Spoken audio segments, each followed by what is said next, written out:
받으시기 바랍니다. 네. 심리학자들이 공통적으로 말하는 인간의 가장 근본적인 기본적인 두려움이 네 가지가 있다고 합니다. 화면을 한번 보시고 네 가지 한번 읽어볼까요? 첫 번째는 상실에 대한 두려움, 두 번째 고난에 대한 두려움, 세 번째 실패에 대한 두려움, 네 번째 죽음에 대한 두려움. 그러니까 모든 인간들에게 내재되어 있는 가장 근본적 기본적인 두려움의 네 가지인데, 내가 가지고 있는 것이 이제 이렇게 없어질 거 하는 두려움. 직장 생활 하시는 분들은 언제 직장에서 해고당할지 모른다는 두려움. 사업하시는 분들은 때로는 이 사업에 있는 모든 것들이 다 상실될, 또는 돈이 또 다 사라져버릴 것 같은 두려움. 고난에 대한 두려움도 많죠. 재난이나 질병이나 뭐 이런저런 이 특별히 우환에 대한 두려움들이 있는데, 나이가 들어가면서 특별히 모든 분들에게는 아마 암에 대한 두려움들이 있는 것 같아요. 이렇게 몸이 좀 어디 아프면 내가 암에 걸린 게 아닌가 하는 두려움들이 이제 존재하는 것 같습니다. 세 번째, 실패에 대한 두려움도 있고, 입학하고 취업하고 취직하고 또 무슨 일을 시작하든지에 내재되어 있는 마음에는 실패하면 어떡하지 하는 두려움인데, 더 무서운 사실은 그 두려움이 실패하게 만든다는 사실입니다. 실패하는 것에 대한 두려움이 있지만 실제로는 두려움 때문에 실패하게 된다는 거죠. 예를 들면 자전거를 처음 배우는 아이들 생각해 보시면, 처음 배울 때 두렵죠. 이제 이 페달을 밟아도 두 바퀴가 굴러가야 되는 건데, 이게 안전장치가 일단 없는 상태니까 얼마나 두렵겠어요. 그러니까 아빠가 이제 되게 내가 뒤에 잡아줄 테니까 걱정하지 말고 페달을 밟아 라고 말하고, 아이는 안심하면서 아빠가 뒤에 잡아주니까 넘어질 염려가 없겠다는 생각에 이제 열심히 페달을 밟아요. 그러면서 말하죠. 아빠 절대로 놓으면 안 돼, 놓으면 안 돼. 그러다가 어느 순간 아빠가 놓습니다. 아이는 이렇게 페달을 밟아 잘 가다가 진짜 아빠가 뒤에 붙잡고 있나 뒤돌아보는 순간에 아빠가 손을 놨어요. 그러면 이제 갑자기 겁이 덜컥 나면서 그 두려움 때문에 페달 밟기가 잘 안 되고 띠뚱거리다가 넘어지는 경험들이 많이 있습니다. 잘 갔었는데 아빠가 뒤에 손을 잡아주고 있다는 그 안정감이 페달 밟을 때 또 가는 곳에 안심하고 가다가 뒤돌아보는 순간에 아빠가 뒤에 잡아주지 않았다는 사실이 두려움이 되고, 그 사실의 두려움 때문에 또 실제로 넘어지게 된다는 거죠. 그러니까 우리는 이런 두려움이 결국 나를 불행하게 만들고 나를 실패하게 만들고 나를 넘어지게 만드는데, 많은 분들이 그런 두려움에 묶여 있는 경우들이 많습니다. 이제 한 해를 이렇게 보내오셨는데, 지나온 시간들이 나는 이렇게 안정감 있게 믿음으로 또 말씀에 따라서 인생의 항해를 잘 해오셨는지, 아니면 이런저런 두려움에 묶여서 삶의 많은 부분들이 무너지고 또 불행한 모습은 내게 없는지를 생각해 보시면서 이 헬리워드 피처의 말을 좀 인용해 보겠습니다. 이렇게 말을 합니다. 우리는 날마다 두 개의 손잡이를 잡고 하루를 살아간다. 하나의 손잡이는 두려움의 손잡이이고 다른 하나는 믿음의 손잡이이다.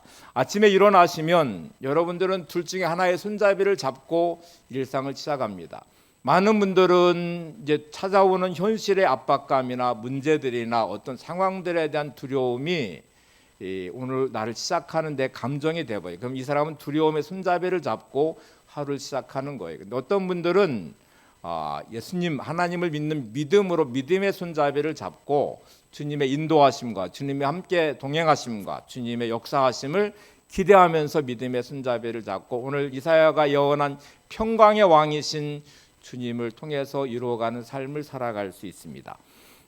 여러분의 지나온 시간들은 두려움의 손잡이를 잡고 살아오셨는지, 믿음의 손잡이를 잡고 평강의 왕이신 예수님과 함께 임마누엘의 은혜를 누리며 살아오셨는지, 이것도 한번 점검이 필요한 부분이죠. 오늘 본문의 내용, 요한복음의 말씀은 이제 갈릴리 오솔, 갈릴리 바닷가에서 지륵 같은 어두운 밤에 풍랑이 일고 바람이 일고 풍랑이 일면서 배가 뒤집혀질 같은 이 두려움에 묶여 있는 제자들의 모습을 보여주고 있는데, 그 찾아오시는 예수님을 통해서 1막과 2막이 일단 나누어지거든요. 이런 놀라운 변화가 오늘 우리에게 꼭 있기를 바랍니다. 네 가지 모습으로 예수님은 제자들에게 의미로 다가오는데, 평강의 왕이신 예수님이 두려움에 떨고 있는 제자들에게 어떤 의미로 다가오시고 함께 하시는지를 생각해 보시면서 우리에게도 똑같은 방식으로 주님이 이제 우리의 삶의 역사를 하실 텐데, 오늘 평강의 왕이신 예수님의 네 가지 모습을 한번 잘 묵상해 보시고 여러분의 삶에 그 은혜를 꼭 누리시기를 바랍니다.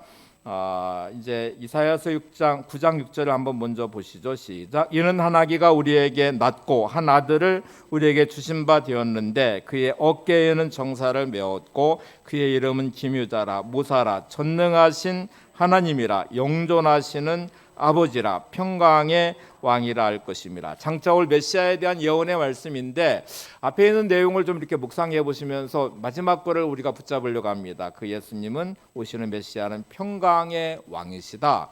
오늘 우리에게 예수님은 어떤 왕이셔야 돼요? 평강의 왕이셔야 되죠. 왕이시라는 말은 나의 삶의 통치권자이시고 주권자이시라는 말이거든요.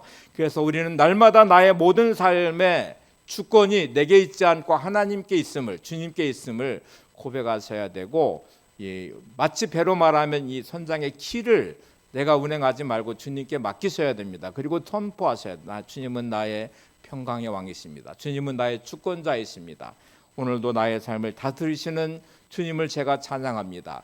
우리 찬송 중에도 이런 가사가 있잖아요. 예수 우리 왕이여 이곳에 오셔서 보좌로 주의 주여 임하사 찬양을 받아 주소서. 주님을 찬양하오니 주님을 경배하오니 왕이신 예수여 오셔서 좌정하사 다스리소서. 그 만왕의 왕 되신 평강의 왕이신 주님 이곳에 내 삶의 현장에 오시고 우리 가정에 오시고 지금 불안에 떨고 있는 내 삶의 자리에 오셔서 좌정하시고 다스려 주시기를 제가 원합니다. 그 주님을 제가 찬양합니다. 오늘도 여러분 길을 잃지 않고 오늘도 영광의 주님을 찬양하는 경배의 삶이 되시기를 바랍니다. 이제 평강의 왕이 오셔서 좌정하시고 다스리시며 동행하시는 역사를 이루신 말씀 오늘 본문의 내용에 잘 드러나 있는데요. 이 본문의 바로 앞에는 오병이어 기적을 행하시는 주님의 모습이 나와요. 빈들에서 많은 사람에게 말씀을 전하셨는데 저녁에 듣도록 이제 이들이 함께 하니까 먹을 것이 없었어요. 배고에 굶주려 있는 모습을 안타깝게 계신 주님이 쟤들에게 너희가 먹을 것을 주어라 이렇게 말씀하셨는데 이미 먹을 것이 아무것도 없는 어린아이의 도시락 하나가 전부인 상황이었습니다. 보리쌀 물고기 2마리잖아요. 이걸 가지고 뭐를 할 수 있겠습니까? 라고 말하고 너희들이 주어라 말하는데 빌립은 기가 막힌 계산하면 300데나리온의 돈이 필요하다고 계산하죠. 돈도 없죠. 근데 여러분 그 아이가 있는 곳에 작은 도시락 하나를 주님 손에 올려드리면 기적이 결핍의 현상에 풍성한 은혜가 넘치고 먹고 남는 이제 풍성함이 있잖아요. 그런 경험을 했던 제자들이 이제 사람들이 예수님을 왕으로 삼으려고 하니까 예수님이 산으로 올라가시면 제자들 재촉해서 갈릴리 호수를 지나서 가버나움에 가도록 합니다. 그리고 제자들은 주의 말씀에 따라 배를 타고 드디어 항해를 시작했어요. 한 10여리쯤을 갔다고 오늘 본문에 나와 있는데 4km 정도 되잖아요. 거기에 배에 탄 사람들은 베드로 갈릴리 호수 바다에서 어릴 때부터 자라고 경험도 많고 또 늘 물고기를 잡았던 어부이기 때문에 너무나 잘 알고 있는 갈릴리 호수이기도 하고 늘 배에서 익숙한 경험도 있고 하니까 아마 안심하며 떠났을 거예요. 거기에 요한과 이제 뭐 이렇게 야고보도 역시 이제 어부 출신이니까 거기에 몇 명의 어부들이 있으니까 뭐 우리가 너무 잘 알아, 우리 경험도 있어, 우리는 이렇게 항해할 줄도 알고 노저울 줄도 알아 그러면서 안심하고 떠났겠죠. 그런데 바다 한복판에서 만난 이 풍랑, 큰 바람과 풍랑은 배를 전복시킬 위험도 있었고요. 한치 앞도 내다볼 수 없는 칠흑 같은 어두운 밤에 아무리 노를 저어도 한 뼘도 나갈 수 없는 그 절망적인 상황에 처하게 되는데 평강의 예수님이라고 말하는데 지금 함께 하지 않으시잖아요. 산 위에 계시는데 좀 칠흑같이 어두운 마태복음과 마가복음 병행 구절은 새벽 3시라고 이제 말하고 있는데 여러분 칠흑같이 어두운 그 밤에 4km 10리나 떨어져 있는 곳이 보일 리도 없고요. 보이지도 않고 주님은 계시지 않고 풍랑은 일어나고 있고 큰 바람은 불고 있고 배는 뒤집힐 것 같고 한 발짝도 나갈 수도 없고 이런 때 예수님은 어떤 의미가 될까? 오늘 본문은 중요한 4가지를 우리에게 보여주고 있습니다. 첫 번째, 평강의 예수님은 제자들을 지켜보고 계셨다는 거예요. 이게 성경에 나와 있는 아주 중요한 구절인데 칠흑같이 어두운 밤에 한치 앞 내다볼 수 없는 상황조차도 주님은 지켜보고 계셨고 알고 계셨다는 것입니다. 여러분 우리의 삶에는 때때로 칠흑같이 어두운 밤처럼 한차 대답할 수 없는 두려움에 묶여 있습니다.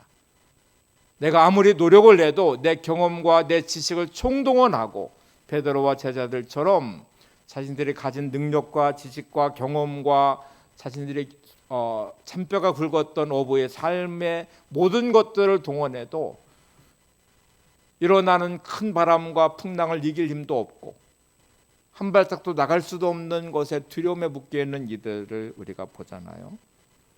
여러분, 우리의 인생이 이럴 때가 참 많죠.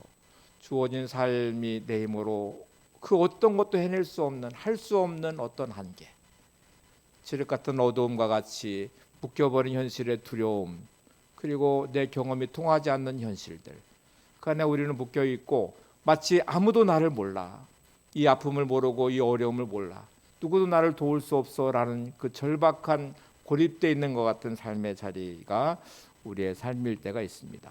갈릴리 호수는 특별한 지형을 가지고 있습니다. 북쪽에는 헐몬산이라고 해서 늘 이렇게 눈이 겨울에 쌓이고 그 눈이 녹은 물이 갈릴리 호수로 들어오면서 갈릴리 호수를 이루고 있거든요. 양쪽에는 산이 있어 협곡처럼 이렇게 좁은 협곡처럼 되어 있고요. 해수면보다 15m가 낮습니다. 이 지형의 특징 때문에 돌풍이 가끔 불어오고 그리고 그 바람이 일어나면서 큰 마치 호수인데 바다처럼 큰 파도가 엄습해 올 때가 종종 있습니다. 우리 인생도 이런저런 이유들과 조건들 때문에 만나는 어려움들이 존재하죠. 베드로를 비롯해서 어부였던 제자들은 물론 잘 알고 있었을 거예요. 그리고 아마 시기와 날짜들 계산해보고 충분히 건너갈 수 있다고 생각했기 때문에 출항을 했겠죠. 그리고 10여리쯤을 갔겠죠. 근데 우리가 예측하고 예상하고 뭔가 노력을 해보지만 내 예상과 벗어난 현실들, 내 경험으로도 예측 불가능했던 어떤 현실들, 그리고 내 능력이 통하지 않는 삶의 자리를 만날 때가 있습니다. 근데 여러분, 이런 모든 상황을 지켜보시는 분이 계신데 주님이 우리의 모든 삶을 지켜보세요. 그리고 우리의 모든 것을 알고 계세요. 아무도 모를 것 같은 현실, 또 아무도 도울 수 없는 것 같은 현실 앞에 주님은 여전히 제자들을 지켜보고 계셨고 칠흑 같은 어두움의 그 시간에 새벽 3시의 시간에 시벨이 떨어져 있는 먼 거리에 있지만 주님은 서서 제자들을 지켜보고 계셨대요. 이게 병영구절인 마태복음과 마가복음에 나와 있는 내용이거든요. 오늘 본문의 내용은 그 찾아오시는 예수님, 지켜보시는 예수님이 찾아오시면서 제자들을 만나시는 장면이 나옵니다. 요한복음 6장 19절을 보겠습니다. 제자들이 저 시베리쯤 가다가 예수께서 바다 위로 걸어 배 가까이 오심을 보고 두려워하거늘. 당연히 지금 바다 위를 누가 걸어서 올 수 있겠어요? 칠흑 같은 어두움에 내비게이션이 달려있는 것도 아니죠. 어떻게 이걸 알아요? 배를 요즘에는 조난을 당해도 내비게이션 있고 뭐 이렇게 서로 이렇게 뭐 주파수를 맞춰서 연락을 하면서 이렇게 침몰된 지점들 알려주기도 하고 위기에 처할 때 연락을 하지만 이 당시에는 어떻게 연락이 돼요? 한자 내다볼 수 없는 칠흑 같은 어두움인데 이거를 어떻게 예수님께 연락을 하며 예수님과 연결을 할 수 있겠어요? 근데 주님은 지켜보고 계셨고 찾아오셨고 그리고 제자들과 만나주시는 장면이 나옵니다. 이제 우리는 중요한 고백을 하나 해야 됩니다. 하나님을 고백하고 이렇게 믿음의 손잡이를 잡을 때 하나님은 어떤 분이신가? 창조자 하나님이시고 이 땅의 만물의 주권자 하나님이시고 전지하시며 전능하신 하나님이시라는 고백이에요. 시편의 고백은 다윗의 때에 많은 사람들이 하나님 우리가 행하는 악을 하나님은 절대로 모르실 거야. 듣지도 못하시고 알지도 못하시고 그러면서 악을 행하는 그들을 향하여 다윗은 이렇게 선언합니다. 시편 94편 9절에 이렇게 고백해. 귀를 지으신 이가 듣지 아니하시랴. 눈을 만드신 이가 보지 아니하시랴.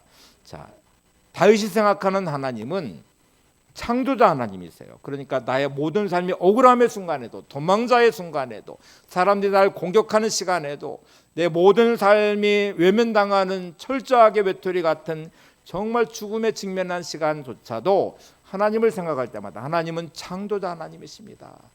귀를 만드신 하나님이 나의 부르짖는 간구의 기도를 들으실 것입니다. 눈을 만드신 하나님이 내 이 모든 상황을 알고 계실 것입니다. 이렇게 선언을 하면서 믿음으로 섰어요.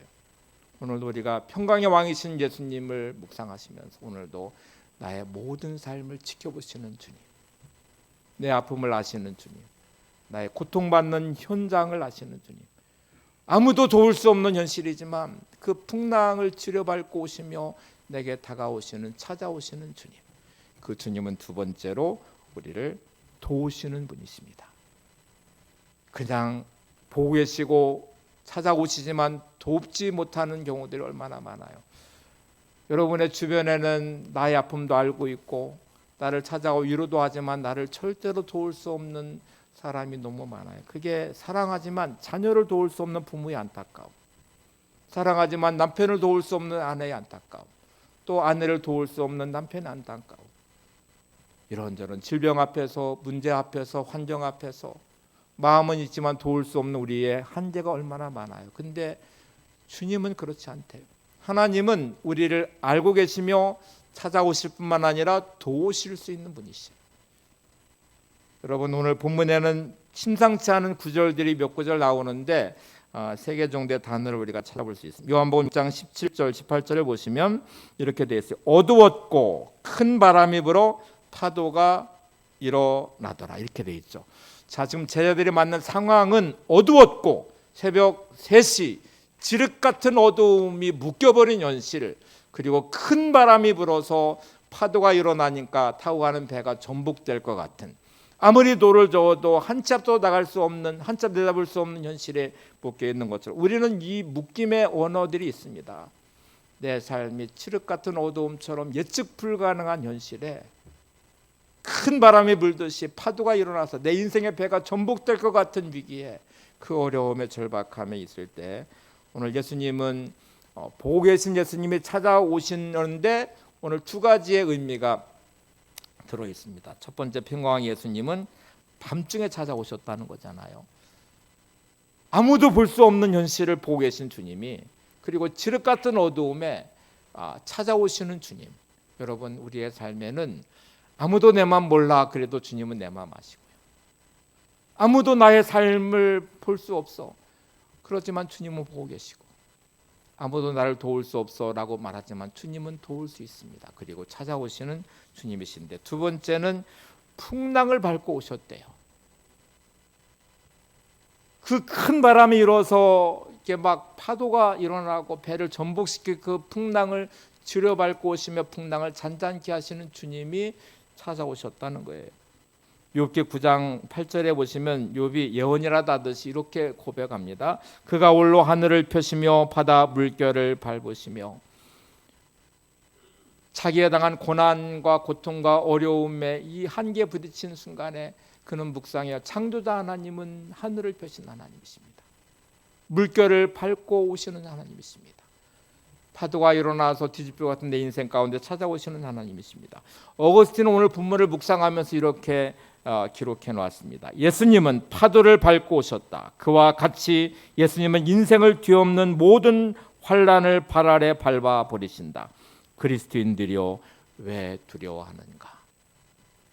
풍랑이는 지륵 같은 어두운 밤에 그 파도와 큰 바람을 겪으면서 지려밟고 오시는 주님을 묵상하면서, 그리고 함께 동행하시는 주님을 보면서 먹을 때는 이렇게 고백해서 함께 큰 소리를 같이 고백해 볼까요? 시작. 예수님은 파도를 밟고 오셨다. 그와 같이 예수님은 인생을 뒤엎는 모든 환난을 발 아래 밟아 버리신다.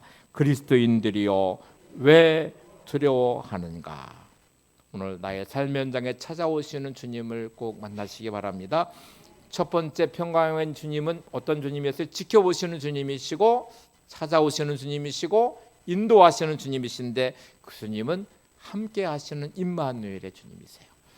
여러분과 동행하시는 주님이십니다. 여러분, 사람들은 지켜보기도 하고 찾아오기도 해요. 근데 찾아오는데 나를 정죄하고 판단하고 비판하고 상처를 주고 넘어뜨리는 경우들이 많아요.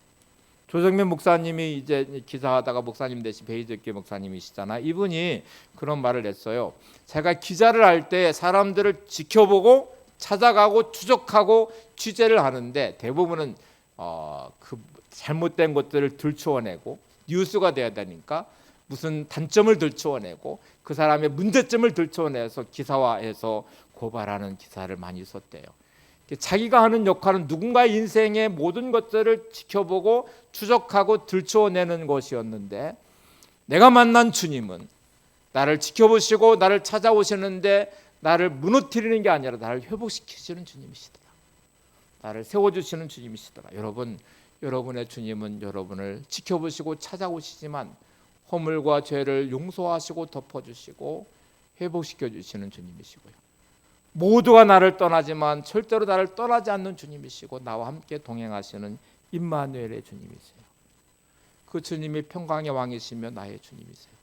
오늘 여러분이 만나야 될 주님은 여러분의 인생을 찾아오시며 함께 동행하시는 주님이십니다. 내가 믿었던 많은 사람들, 나와 함께 할 것 같았던 사람들, 나의 힘이 되었던 사람들이 어느 순간에 나의 발등을 찍어요. 나의 아픔과 상처가 돼요.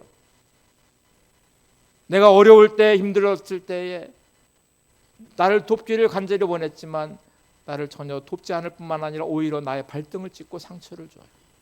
그게 가까운 가족이기도 하고 나의 친구이기도 하고 이웃일 수도 있어요. 근데 여러분, 우리는 수없이 주님의 발등을 찍었죠.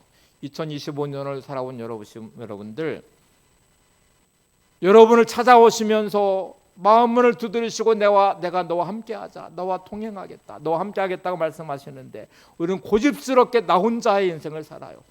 마음문을 꽉 닫아버리고 내 마음대로, 내 주관대로 내가 주인 노릇하면서 내 경험을 의지하면서 그렇게 살아왔던 수많은 시간들은 주님의 발등을 찍었던 시간들이에요. 근데 주님은 나를 떠나지 않으시고 여전히 내 마음문을 두드리세요. 네가 마음문을 열고 나를 영접하면 내가 너로 들어가 너와 함께 더불어 먹고 마시며 즐기겠다고 말씀하세요. 우리가 부담스러워하고 외면해버리고 세상적인 삶을 살다가 세상의 방식을 따라가다가 욕망과 탐욕에 끌려가다가 죄 가운데 머물러 있는 것, 그 주님을 내 마음에 모시지 않고 철저하게 나만의 삶을 살며 끝없이 주의 발등을 찍지만 주님은 여전히 우리와 동행하시고 내가 너를 지켜보고 있다. 풍랑에는 너의 인생 가운데 내가 너를 찾아가고 있다. 너의 마음문을 두드리며 네가 나를 영접하면 내가 너와 함께하며 너와 동행하겠다고 말씀하십니다. 여러분, 오늘 여러분을 찾아오신 주님을 마음문을 열고 영접하시기 바랍니다. 주님과 함께 동행하는 멋진 이 믿음의 삶을 살아가시기를 바랍니다. 이 평강의 왕 함께 하시는 주님은 놀랍게 오늘 본문은 1막과 2막으로 완벽하게 나누어져 있습니다. 연극을 할 때에는 이게 막이 있잖아요. 이렇게 커튼을 치면서 1막이 끝나면 2막이 시작돼 이렇게 하듯이 1막은 예수님 없는 상태의 갈릴리 호수 한복판에 지륵 같은 어두움에 큰 바람이 불고 풍랑이 있는 곳에 사력을 다하며 자기 힘으로 자기 경험으로 살려가는 제자들의 몸부림이 놓여 있습니다. 그 모습이 1막의 장면이에요. 아마 혹시 많은 분들은 이 시간에 1막의 인생을 사시는 분이 많을 거예요. 여전히 나의 삶의 현장에 인생의 항해를 하지만 나의 경험과 나의 노력과 내 지식을 바탕으로 해서 끝없이 내 인생의 배에 노를 저어가며 일어나는 풍랑을 헤쳐나가 보려고 내 문제를 해결해 보려고 나의 경험을 의지하고 칠흑같이 어두운 밤에 두려움에 떨면서 절망하고 있는 우리들의 모습이 있다면 그건 1막의 오늘 제자들의 모습일 것입니다. 완벽하게 달라지는 지점을 보실래요? 지켜보시는 주님이 찾아오시고 인도하시고 함께하겠다고 선언하시는 순간에 그들의 두려움은 사라지고 큰 기쁨이 있으며 함께 동행을 시작하게 됩니다. 여러분, 여러분의 인생은 2막이 시작되셨습니까? 옆에 분에게 2막이 시작되셨나요?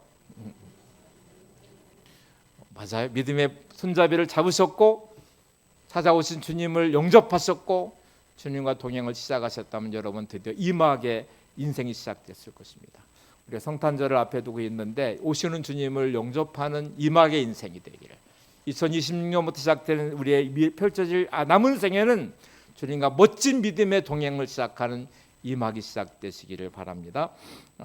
리빙스턴이라는 선교사, 너무 유명한 이제 아프리카 지역을 선교했던 선교사님이신데 그 지역에 40년의 선교 사역을 마쳤어요. 고국에 돌아와서 인터뷰를 하는데 너무 궁금했습니다. 기자들은 도대체 아프리카의 이 지역에 가서 40년을 어떻게 사역할 수 있을까? 거기에는 식인종들이 존재했던 때거든요. 이렇게 붙잡히면 잡아먹힐 수도 있고, 오지에다가 언어도 통하지 않고 길도 없는 그곳에서 어떻게 40년을 사역을 할 수 있었을까? 이렇게 생각을 하면서 궁금해서 질문을 했습니다. 선교사님, 두렵지 않으셨습니까?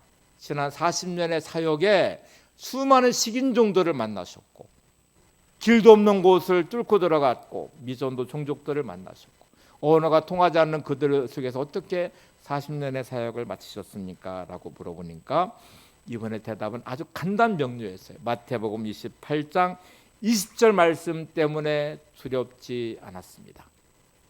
마태복음 28장 20절 말씀 때문에 두렵지 않았습니다. 말씀은 이렇습니다. 볼지어다 내가 세상 끝날까지 너희와 항상 함께 있으리라.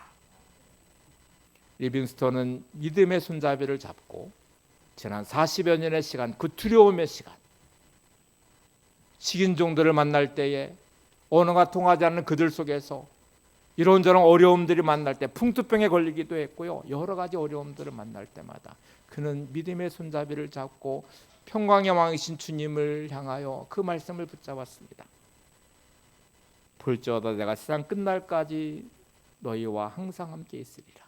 주님이 함께 하심을 믿으며 그 인생의 여정의 시간들을 보냈다는 거예요. 여러분, 오늘도 여러분의 인생이 임하기 시작되시기를 바랍니다. 주님이 나와 함께 하심을 내가 믿으며 오늘도 주님과 함께 동행하는 삶을 시작하고 기대해 보는 거죠. 이제 마지막 네 번째예요. 자, 첫 번째가 뭐였어요? 지켜보시는 예수님, 찾아오시는 예수님, 그리고 그 찾아오신 예수님 인도하신다고 했는데, 그리고 우리와 함께 동행하신 임마누엘 주님이신 그분이 이제 드디어 동행을 시작하는 순간에 인생의 목적지를 향하여 완전하게 인도하실 것입니다. 여러분의 꿈과 비전을 이루어 주실 것입니다. 여러분의 삶의 소원의 항구로, 바라는 항구로 인도해 주실 것입니다. 오늘 제자들의 목적지는 가버나움이었어요. 마태복음과 마가복음은 가버나움이라는 지명이 나오는데 오늘 그들이 바라는 곳으로 이제 인도했다는 말씀이 이르렀다는 말씀이 나오거든요. 요한복음 6장 21절을 보겠습니다. 이에 기뻐서 배로 영접하니 배는 곧 그들이 가려던 땅에 이르렀더라. 자, 지켜보시고 찾아오시고 인도하시고 함께 하시는 주님과 함께 하니까 어떻게 결과가 그들이 가려던 땅에 이르렀더라. 주님과 동행하시는 여러분의 소원의 항구에 꼭 이루시기를 바랍니다. 주님과 동행하시는 여러분, 인생의 이막을 시작하시면서 이제는 역전된 인생의 삶으로 하나님과 함께 하는 귀한 인생, 주님의 인도를 받는 인생, 주님 더 이상 내가 인생의 주인 노릇하지 않겠습니다. 주님께 맡길 것입니다. 더 이상 내가 인생의 길을 잡고 내 마음대로 가지 않을 것입니다. 주님과 함께 동행할 것입니다. 주의 멍에를 메고 내가 주님을 배우며 주님과 함께하는 여정에 하나님 바라는 항구로 인도함 받는 우리의 비전과 꿈과 목적이 이루어지는 삶이 되기를 원합니다. 이렇게 고백하시면서 믿음의 귀한 선언과 은혜가 여러분 안에 있기를 바랍니다. 시편 107편에 보면은 이런 고백이 나와요. 107편 28절 30절 한번 보세요. 이에 그들이 그들의 고통 때문에 여호와께 부르짖음에 그가 그들의 고통에서 그들을 인도하여 내시고 광풍을 고요하게 하사 물결도 잔잔하게 하시는도다. 그들이 평온함으로 말미암아 기뻐하는 중에 여호와께서 그들이 바라는 항구로 인도하시는도다. 다시 말씀을 되돌아보시 묵상해 보세요. 오늘 본문을 한번 들여다볼게요. 두려움이 있을 때, 어려움을 만날 때, 풍랑을 만날 때, 지륵 같은 어두운 밤에 한치 앞 대답할 수 없는 인생의 어떤 것도 통하지 않는 순간에 두려움에 묶여서 절망할 수도 있고요. 두려움의 손잡이를 붙잡고 갈 수 있는데 믿음의 손잡이를 붙잡으시면 뭐를 하시겠어요? 그 시간에 기도를 하실 거예요. 부르짖어 기도하면 믿음의 손잡이를 잡았다면 하나님을 찾을 것입니다. 주님을 찾을 것이고 부르짖어 기도할 것인데 이렇게 성경은 말해요. 고통 때문에 여호와께 부르짖음에 그들이 고통에서 그들을 인도하여 내시고 광풍을 고요하게 하시고 물결도 잔잔하게 하셨대요. 그리고 평온하고 말미암아 기뻐하는 중에 여호와께서 그들이 바라는 항구로 인도하시는도다.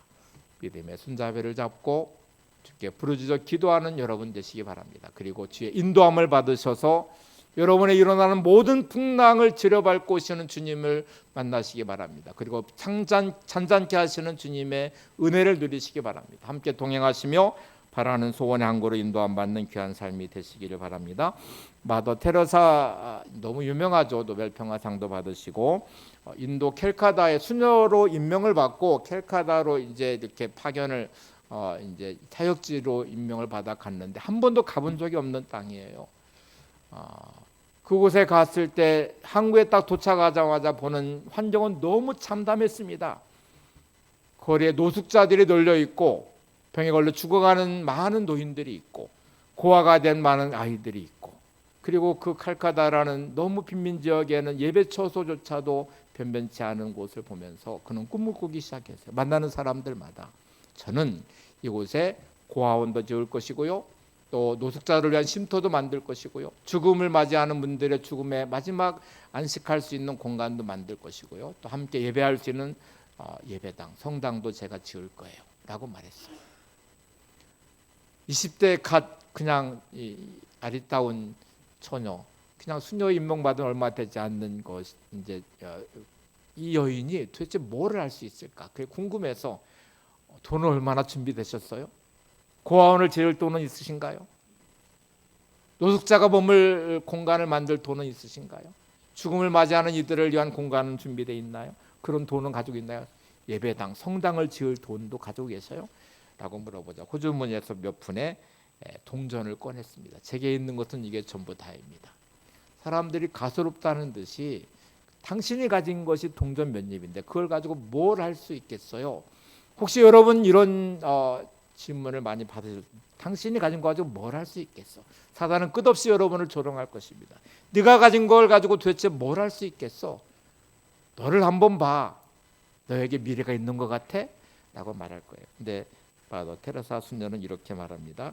그렇습니다. 저에게는 동전 몇 입이 전부입니다. 그러나 하나님이 함께 하시면 우리 하나님은 전능하시고 하나님 함께 하시면 모든 것을 이룰 것입니다. 오늘 여러분 인생의 이 막을 시작하신다면 이 믿음이 있기를 바랍니다. 내가 가진 능력은 이것밖에 없지만 나는 할 수 있는 것도 아무것도 없지만 내게는 동전 몇 입처럼 아무 능력이 없지만 하나님은 전능하시며 전지하시며 하나님은 그런 하나님이 나를 사랑하시고 나와 함께 하시며 나와 동행하실 것입니다. 그 하나님이 나를 도우실 것입니다. 그 하나님이 나와 함께 하실 것입니다. 마지막으로 다윗의 고백 하나를 보고 마치려고 합니다. 시편 37편 4절 6절 다윗은 이렇게 고백합니다. 또 여호와를 기뻐하라. 그가 내 마음의 소원을 내게 이루어 주시리로다. 내 길을 여호와께 맡기라. 그를 의지하면 그가 이루시고 내 의를 빛같이 나타나시며 내 공의를 정오의 빛같이 하시리로다. 다윗은 억울한 시간도 많이 보냈고 광야의 도망자의 시간도 보냈고 아무도 도울 수 없는 자신의 삶의 고독과 외로움도 경험했어요. 근데 자신의 삶에 하나님이 계시다는 사실 하나가 그를 멋지게 세워놓고 믿음의 역전을 만들어 놓았어요. 그는 깨달았습니다. 여호와를 기뻐하라. 그가 내 마음의 소원을 이루어 주시리라. 내 길을 여호와께 맡기라. 그를 의지하면 그가 이루시고 내 의를 빛같이 나타나시며 내 공의를 정오의 빛같이 하시리로다.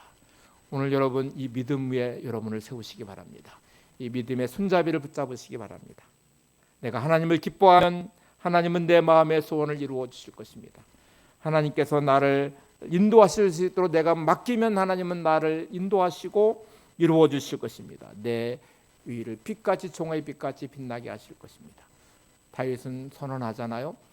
내가 사망의 음침한 골짜기를 지날지라도 해를 두려워하지 않을 것은 주께서 나와 함께 하십니다. 원수의 목전에 상을 차려주신 하나님을 기대하고 사망의 음침한 골짜기를 지나도 두려워하지 않는 믿음을 가진 다윗.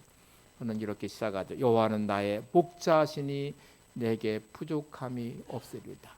결핍의 모든 순간에 선언하셔야 됩니다. 여호와는 나의 목자시니 내게 부족함이 없습니다. 사망의 음침한 골짜기를 지나도 하나님이 나와 함께 하시고 주님이 나와 함께 하시는 평강의 왕이 주님이 나를 찾아오셔서 오늘도 나와 함께 하시기 때문에 저는 두렵지 않습니다. 오늘도 내 잔이 넘치며 오늘도 영원히 주의 집에 거하기를 원합니다. 오늘 이 믿음의 고백이 여러분 안에 있기를 바랍니다. 그 주님을 기다리며 성탄절을 맞이하시기를 바랍니다.